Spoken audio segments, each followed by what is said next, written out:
Hello, everyone. This is Dr. Yonit Arthur. I'm an audiologist and strength coach. Welcome to my channel, The Steady Coach.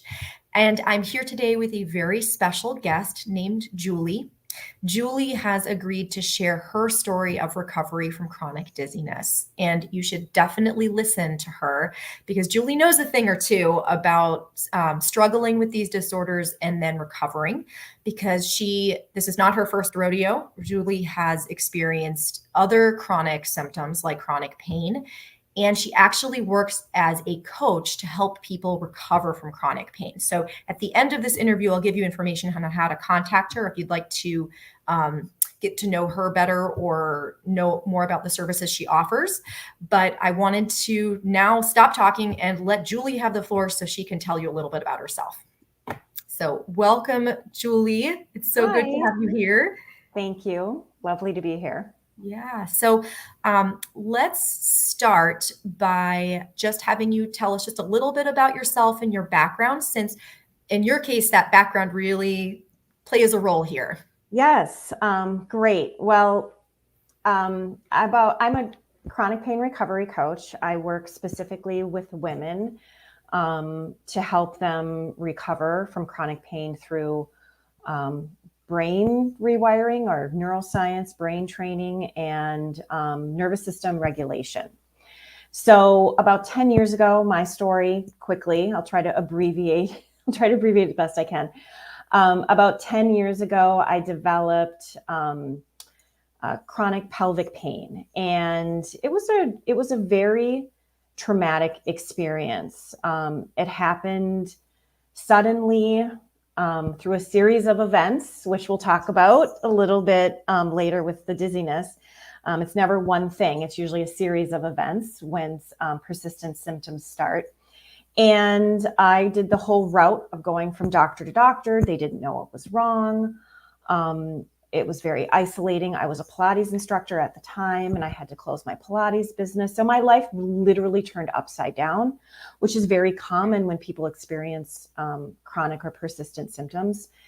And I really went the whole conventional medical route, trying different treatments. I was misdiagnosed multiple times, tried different medications. It was a mess. And it wasn't until I actually what it was I came upon a thread in some forum somewhere about the work of John Sarno. And if you're not familiar with John Sarno, he was a pioneer. He's passed now, but he was a pioneer in the field of chronic pain, specifically chronic back pain. And he's written a few books. And he developed, or he created the term tension myositis syndrome. I won't get into all of that now, but if you're curious, just give him a Google. You can actually just check out his books on Amazon. But I came upon a thread talking about John Sarno, and I felt like I had been exhausting all of the conventional medical resources available to me. And then once I started reading, I literally just went to Amazon, got, I think it was Mind Body Prescription, and started reading the reviews. And I was like, oh my gosh, this is the missing piece. So from there, the research started. And I started from John Sarno's book to Lorimer Moseley, if you're not familiar with him, brilliant pain scientist out of Australia. I started reading about his work and just started learning the neuroscience of pain and how pain originates in the brain, and it's a danger signal, how all pain originates in the brain, which was something that it's not something that we've ever learned, right? We believe chronic pain is in the body, and it's not. It's what happens is that danger signal gets turned on in the brain when pain becomes chronic, and it gets stuck. These danger signals kind of get stuck and turned on by mistake, even in the absence of tissue damage. So I know, Yonit, you are familiar with all of this stuff. But so that's kind of the studying and the research I did. But this was 10 years ago. This was 10 years ago. Now you can read, they have apps and all of these resources for persistent pain symptoms. But 10 years ago, there was a few websites and that was about it. And I had pelvic pain, which was it felt very private. So that was really difficult for me. And so I went the traditional journaling route, which is what you're going to see if you look anything up about tension myositis syndrome and John Sarno's work. There's a lot of journaling involved. And I come from childhood trauma. So when I started journaling, it really felt uncomfortable for me. It felt like I was just re-traumatizing myself. So I decided in that moment that I'm just going to put the journaling aside. And then I thought, how am I supposed to figure this out if I'm not journaling? And that's how people are recovering. And there's a website called tmswiki.org, and it's a wonderful website. And so that's another great place you can head to. And in a lot of those threads on that website, because there's a forum, and it's a forum for people recovering, which is much different than some of the Facebook groups or other forums of people suffering in symptoms. So much different. And in one of those threads, I saw people talking about Claire Weeks. And Claire Weeks is very familiar with her. If you are, I hope you are. But she was a pioneer in the field of anxiety. And she created a system to help people recover from chronic or persistent anxiety symptoms. And I was very familiar with her because I have a history of anxiety, history of agoraphobia, panic attacks, and OCD. And I recovered from those things using her techniques and other things too. But once I saw her name, I was like, okay, how can I apply her work on pain?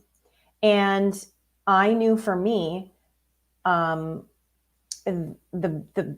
biggest thing that I understood was my nervous system was just stuck in this hypersensitive state. It was what I call now is our protective state. So we have these protective states of fight, flight, freeze. Most people are familiar with that, but we also have shutdown or collapse. And when we have chronic or persistent symptoms, we get stuck in these states. So I knew my nervous system was on high alert, was in those survival states. And I knew that I needed to calm my nervous system. So one of the first things I did was I had all this tension in my body. So when we have chronic pain or chronic symptoms, so even dizziness, right, we're in those protective states. And the first thing we do is we create this internal tension. And I call it this body armor, where we're internally tensing our muscles without even being aware of it. It's like we're on guard. We're in that protective space, right? And so one of the first things I did to help me recover or move toward recovery was I purposely and consciously would relax my body. And what I didn't know at the time was by simply doing that, seems so simple, I showed my nervous system that I was safe for the first time in 2 years of pain. So just by simply that simple exercise of relaxing the body. Obviously I did more things than just that, but that was the first thing I did. So when the chronic dizziness started, it was actually really frustrating for me. And we can get into all of that too, but it was actually really frustrating for me because I'm like, I know how to do this. I know these tools. And I kind of expected myself to just sort of figure it out immediately. But I didn't. And so that's why I'm here. So would you like me to get into the beginning or how this all started? Yes. And I just want to point something out that you mentioned, Julie, that just this simple relaxation brought you back into your body, back into safety. Yep. And that's exactly what I'm talking about when I talk about parasympathetic breathing. It's a formal method of doing what you were doing intuitively back then. And that's why it works so Yeah. well. Yeah. And I just knew that my nervous system was just hyper alert from my experience with anxiety. And that's exactly it. We need to go in, right? We need to go into our body. And that was the first thing we did, or first thing I did. And what I think is really invaluable for people to understand is, and that's why I talk about, like, I healed myself. I calmed my nervous system, right? Because the nervous system doesn't respond to language. Like, we can't tell. A lot of times in the chronic pain world, I don't know so much in the dizziness, with dizziness, but in the chronic pain community, there's a lot of, you need to tell your body you're safe. And we can tell ourselves we're safe until we're blue in the face, but the nervous system doesn't respond to that, to words and language. It needs to respond by going in the body. We need to show our nervous system we're safe. So that's really important. So it's not that we can't tell ourselves we're safe. We can still say it, but we also need to show it. So we need to actually do something in our body. Yep. Yeah. Breathing is a beautiful way of doing that. Purposely relaxing our body. There's a million different resources that we can use to do that. So, so in terms of how everything started, everything kind of started toward the end of October. It was like the second week, or it was like the third. I'm sorry, it was like the third week in October, and my entire family contracted COVID, unfortunately. And it was really stressful. I'm not going to lie. It was really stressful, especially when your entire family contracts it. And you're trying to kind of manage all of that, and you don't feel good yourself. And so, needless to say, with the stress, and then I was getting a lack of sleep, I think my nervous system was already in that stressed or protective state. And then on top of the COVID, I also had this really stubborn sinus infection, a really stubborn, really nasty sinus infection. And I needed to go on a steroid and 2 antibiotics. And I had fluid in my ears. And it was, again, you know how we talk about how persistent symptoms start. It wasn't just one thing. It was several things.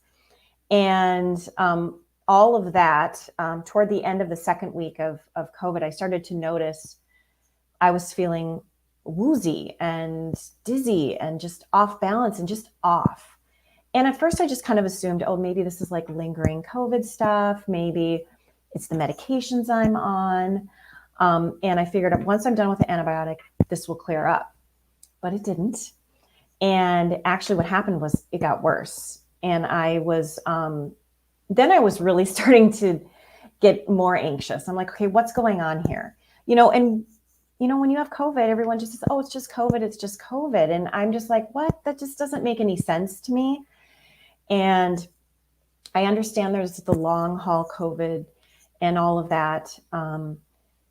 But knowing my background, when anything starts to linger, the first thing I think of, I'm like, okay, what's going on here? What mind-body situation is starting?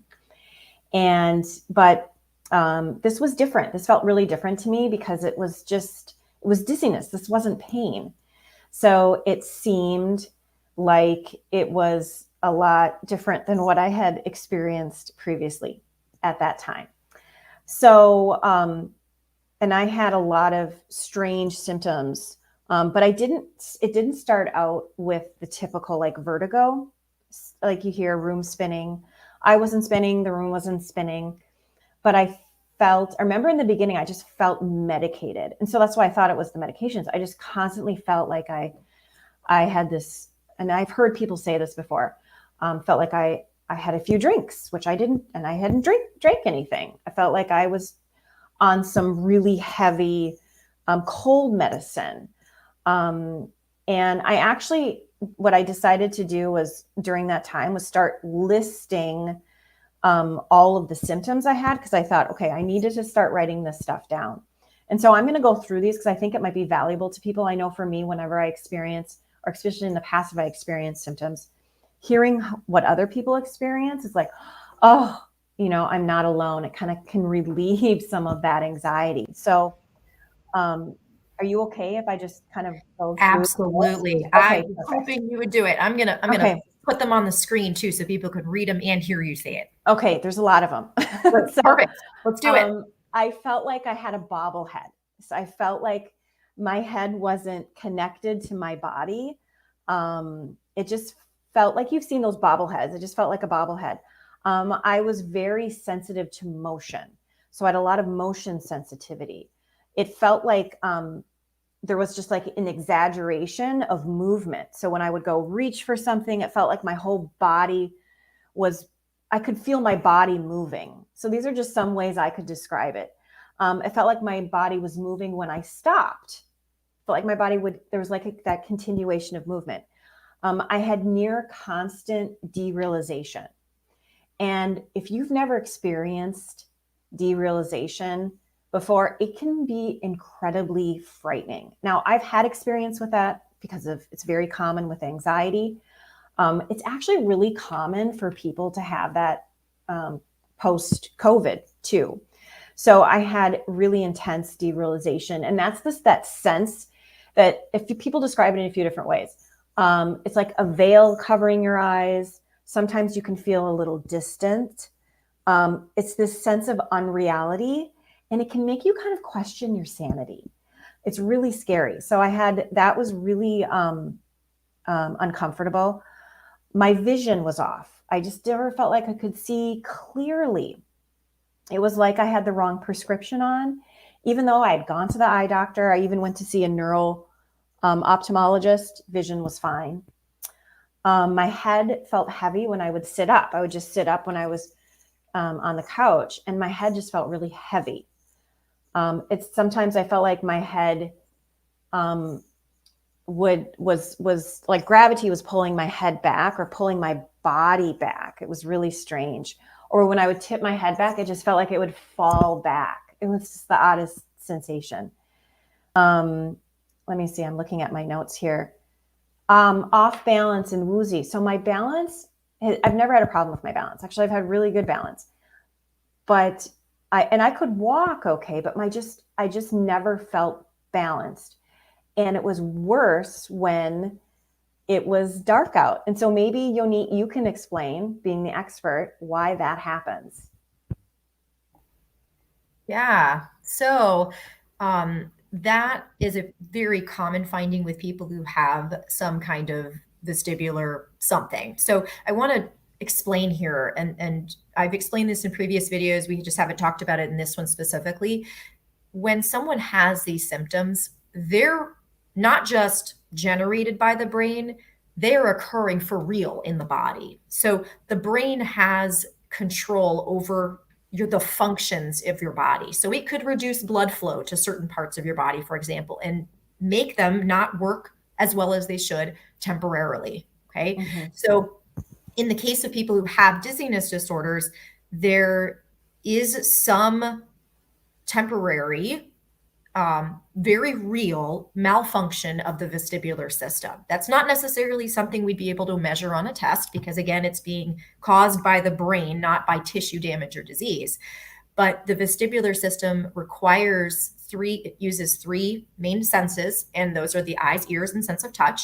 And it disproportionately relies on the sense of vision. So when the sense of vision is not there, the brain is like, oh my gosh, what do I do? And when things are working normally and the brain is happy to rely on the ears and the sense of touch, then it kind of compensates for that lack of vision. But for people who are experiencing dizziness in particular, they tend to also be more reliant on their vision than on their other senses. And I actually have an entire video about this on visual vertigo. So check out that video if you haven't seen that already.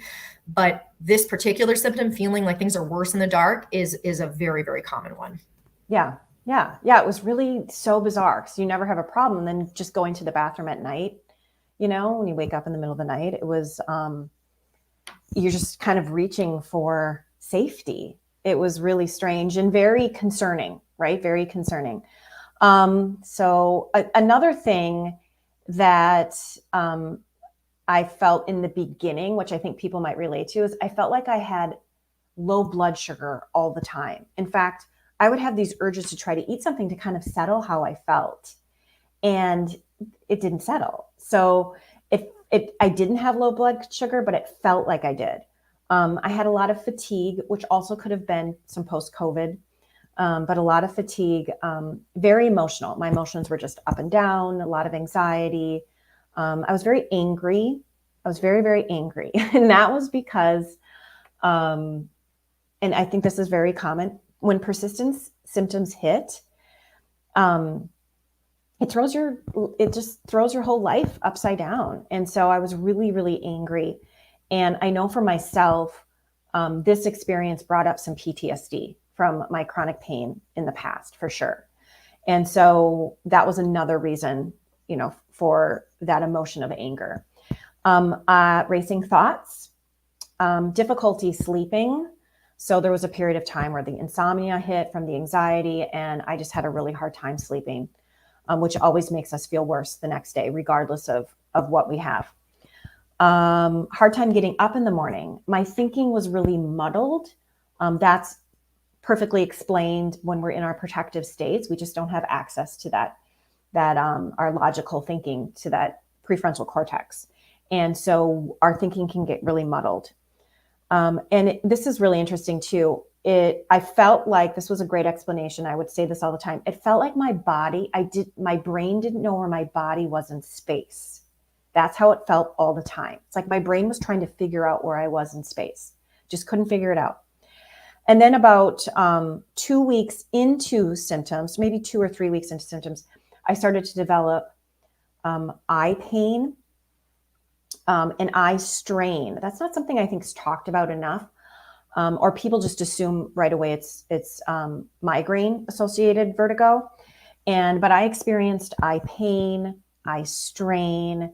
I had really bad tension headaches. I've never had a migraine, like a traditional migraine. And I don't know if these were migraines, what I was experiencing, but they just felt like really bad tension headaches. And they were because of the strain in my eyes for some reason. Some sinus pain, some jaw soreness, tight muscles and shoulders, which is really common. I had a tiny bit of like ear fullness and ear pain, but that was really fleeting. It only happened once. And then nausea. And now I didn't have any nausea until I started moving more. And so the nausea started, and it didn't stay very long, thank God. But I know a lot of people really struggle with that as well. So that was my list. It's pretty long, isn't it? Yeah. So basically you were fine. I mean, you were just kind of having 20 or 30 different awful symptoms that were preventing you from doing anything besides lying in bed feeling terrible. Oh God. And I tried, but yeah,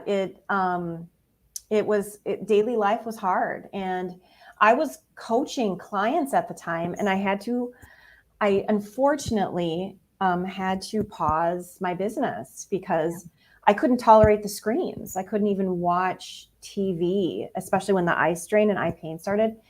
I had to really stop going on my phone for lengths of time. I had some visual vertigo. Mm-hmm. That wasn't as intense for me, but there definitely was some of that. Mm-hmm. That resolved fairly quickly. But yeah, so yeah, daily life, just taking a shower. You don't realize how much you turn your head in a day until something like this happens. Yeah. Making dinner, and I'm trying to cut things, and just looking down just set me off. Yeah. The bathroom, the kitchen, and the laundry room are the hardest rooms when you have this, because you turn your head so much. You're looking up, you're looking down. And in the beginning for me, my eyes, just moving my eyes to the right or to the left, mm-hmm. was triggering. It was triggering. It was just crazy. The only other thing on my list that I didn't mention, which I think is, if anyone has this, it was really off-putting. I would have head rushes. So sometimes just turning my head, I would get this head rush, like this all this weird tingling sensation. For sure, that was nervous system stuff. I don't even think it was related to anything. I think it was just my nervous system being so dysregulated. And I want to point out that even so, these are all incredibly awful symptoms. But even with your training and your past experience as a coach, yeah, looked at these symptoms that clearly didn't all make sense, right? I mean, there was pain and they were inconsistent. It would be one thing but not the other thing. Although again, you had this baseline level of blah all the time. There was definitely some fluctuations and inconsistencies that as a coach you've seen all the time. Yeah. And you point to them and say, this is your brain, this is your nervous system doing this. Yeah. But yet the symptoms were so scary that you immediately said, obviously there's something horribly physically wrong with me. Yeah. And I think the fact that I had COVID kind of confused me a little bit too, because it's so new and people don't know a lot. You know, that's what you hear all the time. We don't know enough. And so I think that really was triggering as well, and confusing, just really confusing. And so I just headed to the local Dizzy and Balance Center and here in Minnesota. So I'm in Minnesota, and we have several locations of Dizzy and Balance centers, which we're very grateful for. There's a lot of options here in terms of that. We also have the Mayo Clinic that's not too far away, and I know a lot of people have gone there. But so the tests, so I had all the testing done. And so I'm going to go through those tests. And if you want to interrupt me and talk about those tests, I think that would be great. So I had a functional balance evaluation. Okay. So where they just are asking me to walk back and forth and do that kind of stuff. Then I had the CDP, which is that computerized dynamic posturography. Is that correct? And wow, that's pretty good. Not everyone can pronounce that. I mean, including me. So yeah, so I have pictures. So, and then I had the one test we hear about all the time is the VNG test, right? I had that done. I had the rotational chair test, and then I had an AEP test. I don't remember what that stands for. You familiar with that test? AEP? Yeah. So is that the one where they were right here? So I think they're checking auditory evoked potential. Yes. Yeah. So yeah, I think they're checking to see. Isn't that where you're checking the brain? Yes. So there are a few different ones. So usually what we're looking for is responses from the brain, but there are a few different potentials actually that we can talk about in another video if people are interested. But basically it's a way of checking to see if the auditory pathway, so in other words, the nerves from the ear going up toward the brainstem are working properly and transmitting sound or other information appropriately. And there are a few different types. But what we're doing there is seeing, okay, are there signs that the hearing and or balance organs have been compromised? Yeah. Okay. See, that's much better. I wouldn't remember all of it. And then I was evaluated for the BPPV as well. So, so my results, the BPPV, well, that was fine. So my results were, so the CDP test, which is that functional kind of the balance testing, that came back, that was considered abnormal for my age. So what didn't come back normal. And then the VNG showed I had 14% loss in my right ear. Okay. Which isn't much. And I know you'll talk about that. And then they also found very mild left beating nystagmus in the head center, head right, and head left positions. So maybe you can kind of talk about what all of that means, because for me, it was really confusing. They diagnosed me with vestibular neuritis, but I reached out to you, and maybe we can talk a little bit about that. Yeah. So these tests are altogether the battery that you went through. Did you also do rotational chair testing, or yes, the rotational chair? Yep. So what we're looking for on all these tests basically is a sign that the ears are not working together. So unlike with your sense of hearing, your balance organs work as what we call a push-pull system. So you can think of them like a scale. Okay. I'm talking like not like these digital scales you guys are used to. I'm talking about like old school scales, like where you have like, you know, 2 bricks of gold, one on each side of the scale. Okay. So your ears work like that. So when one says we're moving this way, the other one says basically the same thing, but in an opposite way. So one moves and your brain's constantly comparing. See, there we go. Now I'm in the camera. Your brain's constantly comparing the input from both of those ears, and it's assuming that they're balanced. It's assuming that those ears are both giving appropriate information. When one ear goes out, then the brain thinks you're moving when you're not, because it says, oh, well, I'm seeing this. Okay, this must mean we're moving this way, but that's not what that means. It means that ear's been damaged. So that's what can, again, cause spinning vertigo. So the fact that you didn't have spinning vertigo at the very beginning makes me question whether neuritis was a factor or not, but it's neither here nor there, because the important thing to understand about this is, again, when the brain is doing the thing, which is it's doing a thing related to stress, it can cause physiological changes that result in kind of mild abnormalities on the tests. So mild abnormalities on the tests don't necessarily rule out the fact that the brain is the organ at fault.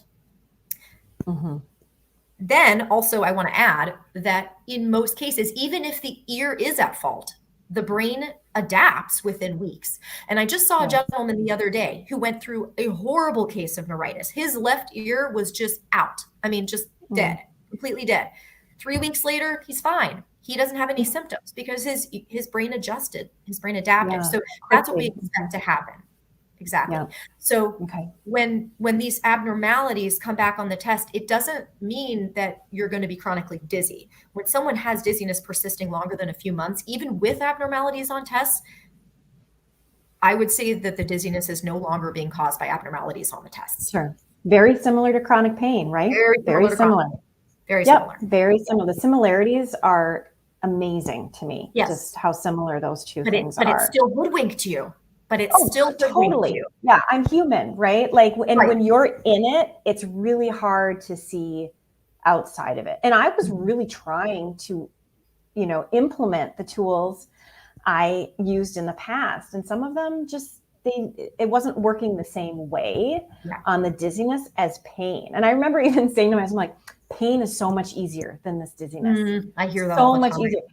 Yes. But what's funny is if I had pain, I'd probably think I'll take the dizziness over this. You know, I mean, they're both really difficult. So, and I think I got a little hung up on what was going wrong with me or what was wrong. So I had the balance center telling me I had vestibular neuritis. And then when I spoke with you, we kind of talked about, you know, the 3PD or whatever. And I think we can get really hung up on those diagnoses. Even for me, I did for a while because I was like trying to figure it out. And I spent far too much brain time on that. And then just kind of let it go. I just had to let it go and just start to focus on, okay, what can I do? So I started doing VRT. You know, they gave me exercises at the balance center I was going to, and I started doing that. I really needed to get my anxiety, my nervous system, help my nervous system feel safer, which is always the challenge. That's the challenge. And calming my anxiety. And so I really needed to work on that. I needed to work on my sleep. And so I was trying to do all of those things. And it was bumpy. I mean, it was messy. It really was. But I kept doing it, but it just, I feel like I was doing I think I was pressuring myself is what was happening, because I have this experience or I have this profession. You know, there's probably that thought, I should know what to do. I should be able to figure this out. Right. And I should be able to figure it out quickly. And you were taking an A+ student approach, right? Of course. Like, okay. Right.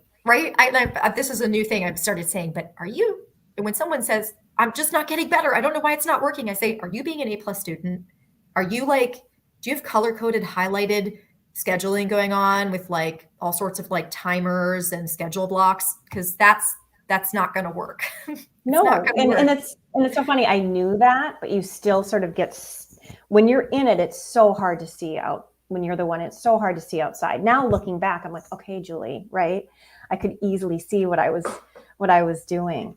But yeah, I mean, and that's those learned behaviors, perfectionism and people pleasing, and all of those behaviors are set the nervous system up, right? They set the nervous system up. A lot of them are not for everyone, but a lot of people, they're from trauma in our past, and they get our nervous system set into this hypersensitivity, and they're a part of the picture we need to be aware of. And so there's still things that I need to work on as a human, right?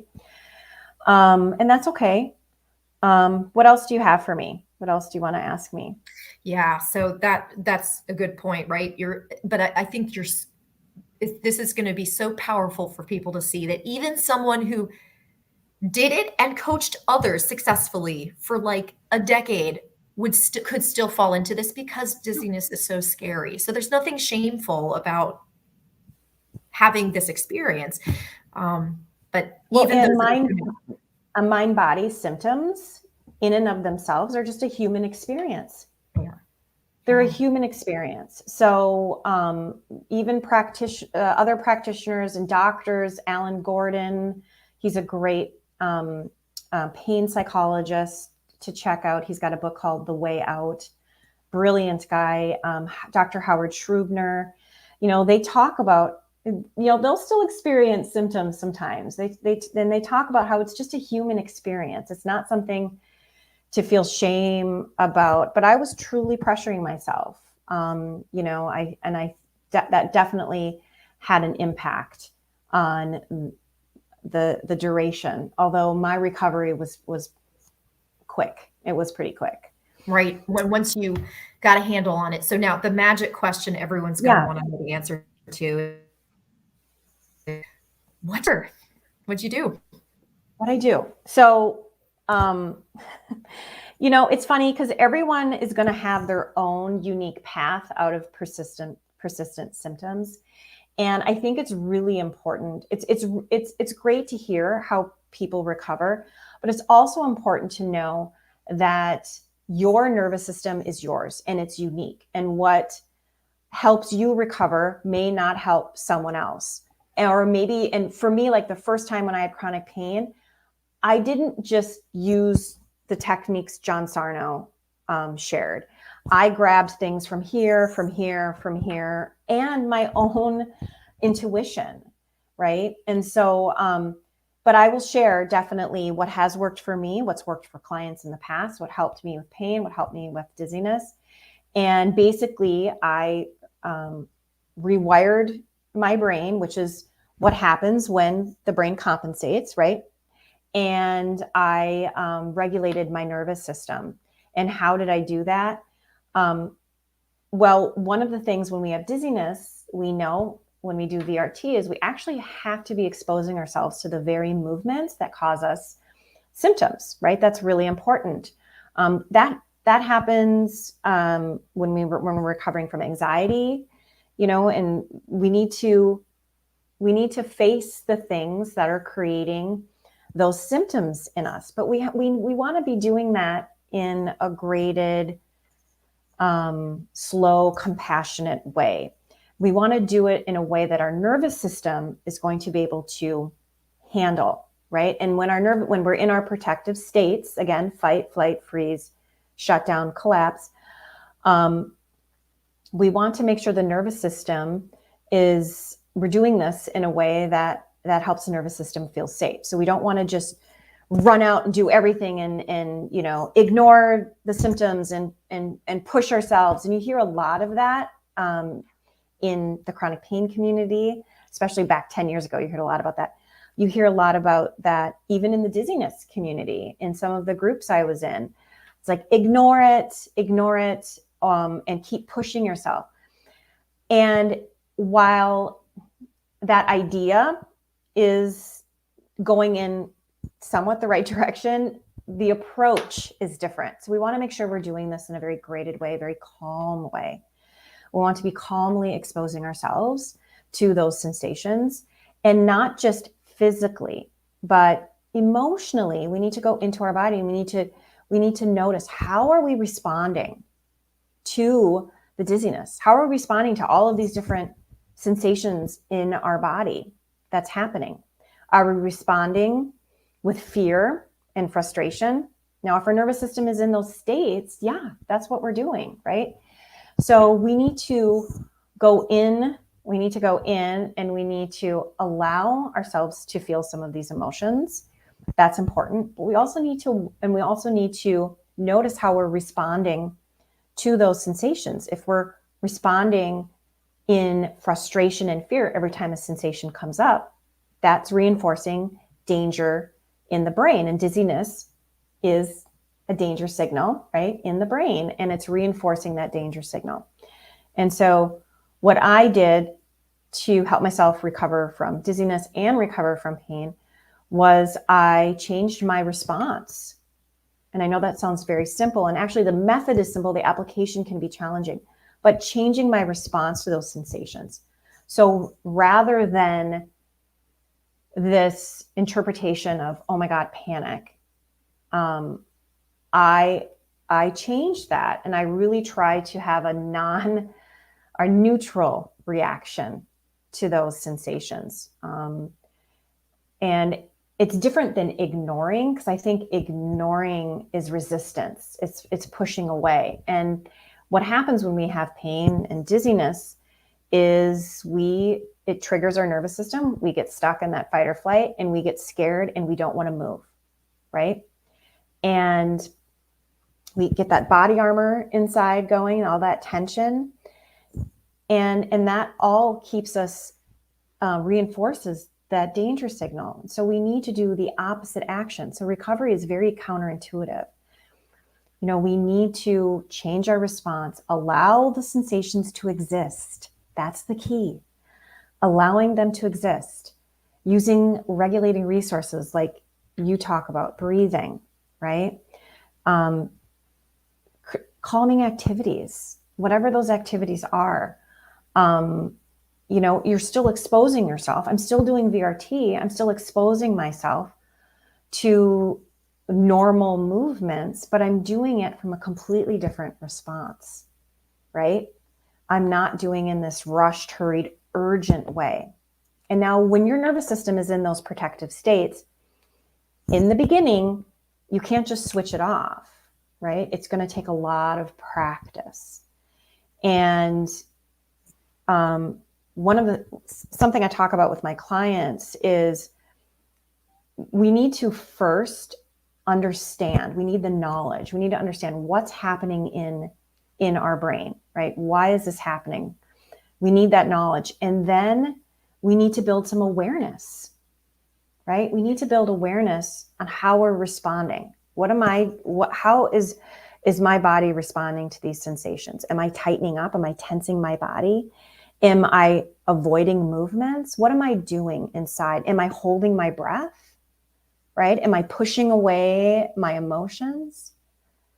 And then once we build that awareness, because we can't change anything we aren't aware of, once we build that awareness, then we need to move to acceptance. And acceptance is really hard. We need to accept how we currently feel in our body. And accepting is difficult because most people think if we accept how we feel, if we accept these sensations, then we're resigning ourselves to a lifetime of them. And acceptance doesn't equate or doesn't equal resignation. It's actually very far away from that. Acceptance just means we're letting go of the fight. We're not in resistance. We're not fighting those symptoms in our body anymore. And acceptance helps to calm the nervous system too. So we're letting go of that resistance, right? If we're feeding that danger signal when we stay in that resistance. So we have to do a lot of this work. I don't even like to use the word have to. We choose to do this work consciously and purposefully, right? It's a conscious choice. And then once we accept, then we can move to action. Then we can start taking those actions of a non-reaction to those sensations, of, like you say, breathing when we feel them, right? Slowing ourselves down. You know, chronic symptoms, when we have chronic symptoms, there's this constant sense of urgency in our bodies and this hurrying and rushing, and we need to get through this thing. That's that fight or flight, or the flight, right? And You start to go notice. ahead. You start to notice that urge. I mean, you can, if you're paying attention to it, and that's, again, like you're saying, that's why so much of this is just about awareness. You can't stop something that you can't even see. I mean, if you're not even aware of it, you can't even look to change it. So it's all, and you know, Dr. Sarno talks about this in his books, how in many cases, actually, I would probably argue he would argue all, the symptoms are a distraction from what's really going on. And the symptoms are accomplishing their goal if you're not even aware that you're feeling this fight or flight. If all you're feeling is, because I've had some people say, well, the only source of my stress is my symptoms. Like, that's where it's coming from. It's all coming from my symptoms. I'm like, that's what your brain wants you to think. That's what the symptoms are accomplishing for you. But until we're aware of what's going on in our bodies and what's going on underneath all that, we can't change it. Yeah. And I love how his work has evolved, and where, you know, it was a lot of just repressed rage he talked a lot about. And Alan Gordon's work is has evolved John Sarno's theory into, it can be any threat. It can be anything the nervous system deems as a threat. So it's not just repressed emotions, right? It can be anything. And it's truly about going into our body and helping our nervous system feel safe. And how can we do that, right? Yes. And so, other than changing your response to sensations, you know, doing calming activities, right? Doing things that you enjoy. So for me, I enjoy shopping, browsing, not always buying. So that was a great tool for me. I was exposing myself to these environments that are usually very triggering for people with dizziness, but I was also, right, a little distracted in a way, but not trying to avoid. There's a difference. There is a big difference. I wasn't avoiding, but it was just this nice, pleasant activity of just browsing and really taking my mind away from the symptoms. Because when we have persistent symptoms, we are in our head and we're analyzing constantly. We're hypervigilant, right? So it's moving away from that, doing these calming activities. When I had chronic pain, I painted. And so that was really a nice calming activity for me. I'm not a painter, but I was doing some painting, and, you know, for some people it can be yoga. I mean, there's a million different, it's what works for your nervous system. What are activities that you've done in the past that make you feel calm, right? And it's incorporating those, but doing it very consciously and purposeful. It might be watching something funny on TV. I know that seems really, for some people with dizziness, the visual vertigo is difficult. Maybe listening to something funny, or listening to something enjoyable, especially when you have dizziness, it can be hard to watch. But you can also use that as a VRT exercise, watching something funny. So there's a million different activities, and it's really about, I mean, I could tell you all the things I did, but it's really about finding what works for you. Right. I call these regulating resources. And they just help the nervous system, you know, find homeostasis. Yeah, find that balance. Similarly to that ear system I was talking about earlier, the scales, having that balance.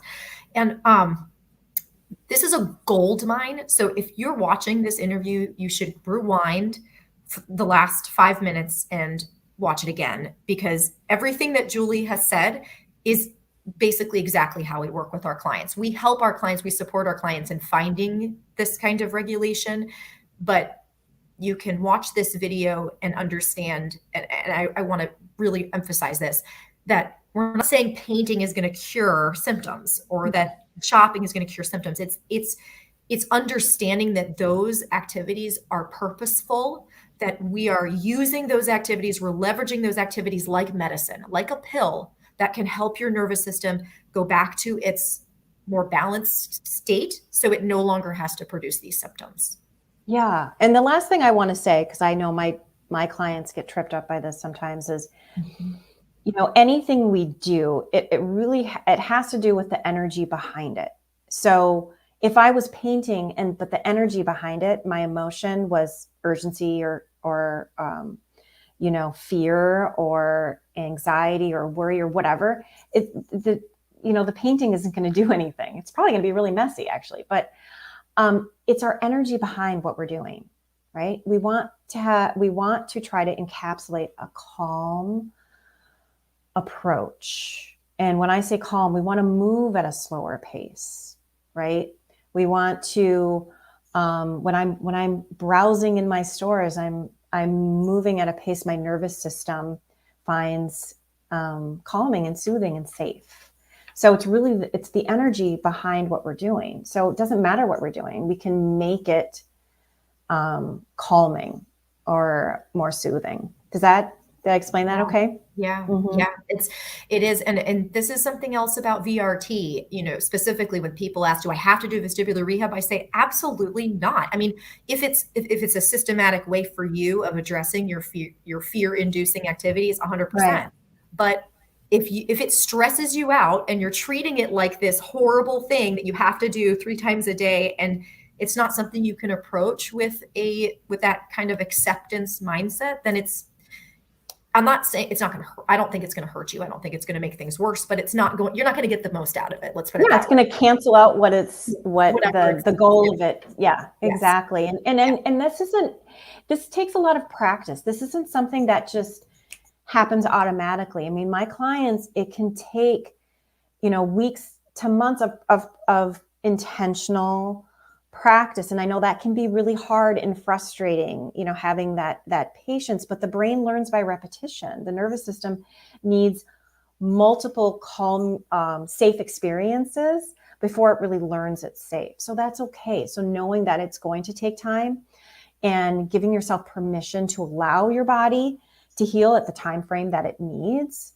Actually, when you start to do that, sort of let go of that healing time frame, you recover a lot faster. You do, because you're letting go of that fight, that resistance. Yes, and you're living proof.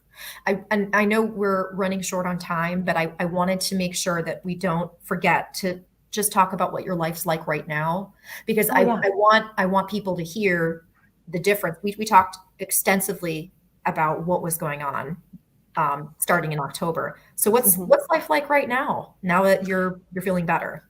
Yeah, I would say I'm about 95% better. I will have fleeting moments where I might feel a little woozy. I kind of look at it like my brain is still trying to stay on that new neural pathway.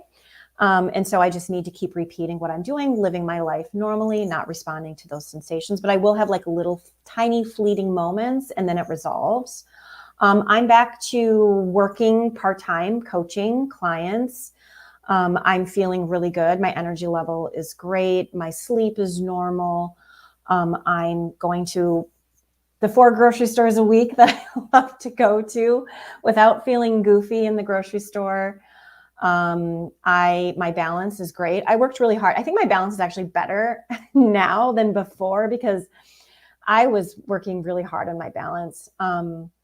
And yeah, everything is basically back to normal. There's, other than those fleeting moments where I might feel a little bit of something, my vision is okay. I will sometimes notice when I move from my contacts to these are like my readers, but at night, when I take my contacts out and move to my prescription lenses, that it might feel a little funny, but I think it's just going to even itself out with more and more time. And it's not like that all the time. So it's not something I think about, I worry about, I don't fret about it.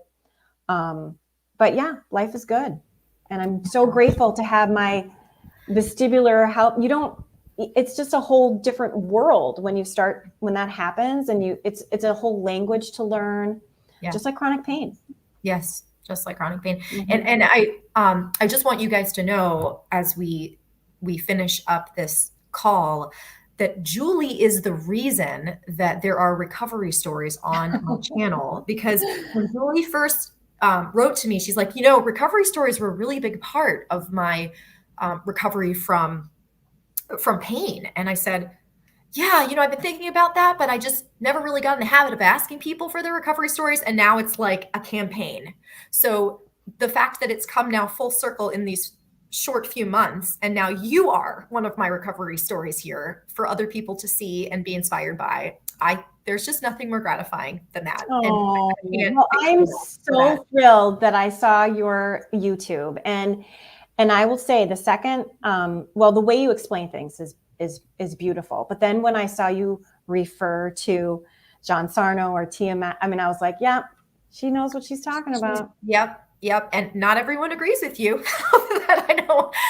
The wider exposure my channel gets, of course, the more I get this isn't the way that, placebo-controlled blind trials show that things should be done. And I say, well, that's great. And if there were a treatment that worked for triple PD or chronic dizziness, that was a pill that they could do a white paper on, I'd be 100% for it. I would quit and I would go become a chef and I would be fine. This is very time consuming work.